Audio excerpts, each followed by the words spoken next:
So we're here with Barbara Murray in the International Labour Office in Geneva, and I'm going to ask her what's the importance of the new UN Convention, especially when we look at Article 27. Well, you know, Article 27 of the UN Convention lays out a real vision on the employment of persons with disabilities. It says that people with disabilities should have the right to choose or accept a job that they want themselves in the open labour market, and the open labour market has to be inclusive and accessible to them. So I can say that quite fast, but it really involves a dramatic change from the situation we're at the moment, where many people with disabilities are either not actively looking for work, or else they're working in poor jobs, or else they're working in separate sheltered workshops, not part of the mainstream.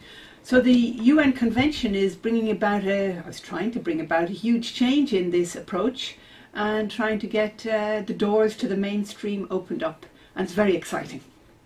So supported employment is a fantastic opportunity to tackle negative stereotypes. It's a fantastic way of giving people with disabilities the opportunity to contribute to their own livelihoods and I guess the livelihoods of their family and community. Which role can employers fulfill in employing persons with a disability? Well, employers need workers who can do the jobs that they have in their companies. So in the first instance, employers can reach out to organisations that are training people with disabilities to seek those individuals who can do the jobs. Employers can advise on the training provided so that people with disabilities learn skills which are relevant to the jobs that are available. Employers can give the opportunities for work experience so that people with disabilities are not actually surprised when they start a job, because quite often the training centres have old-fashioned equipment and old-fashioned approaches. So employers can actually educate both the trainers of people with disabilities and people with disabilities themselves.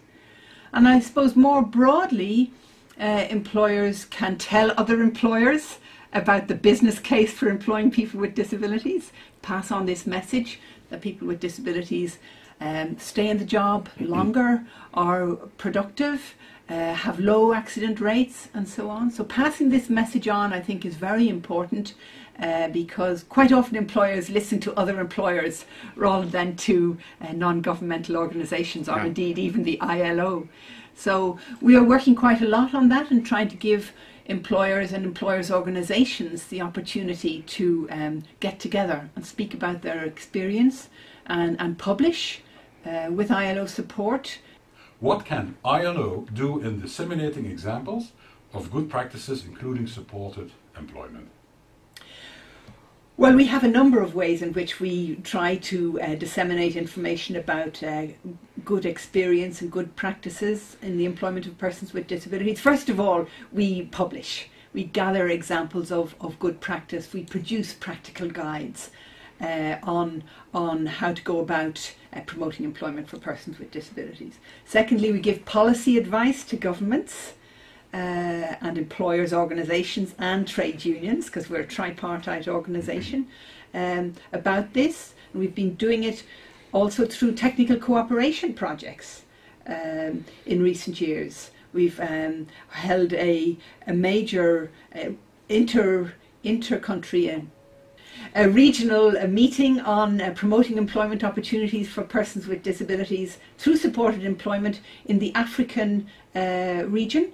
And this was the first time that we brought together parents, NGOs, governments, employers and trade unions to discuss this.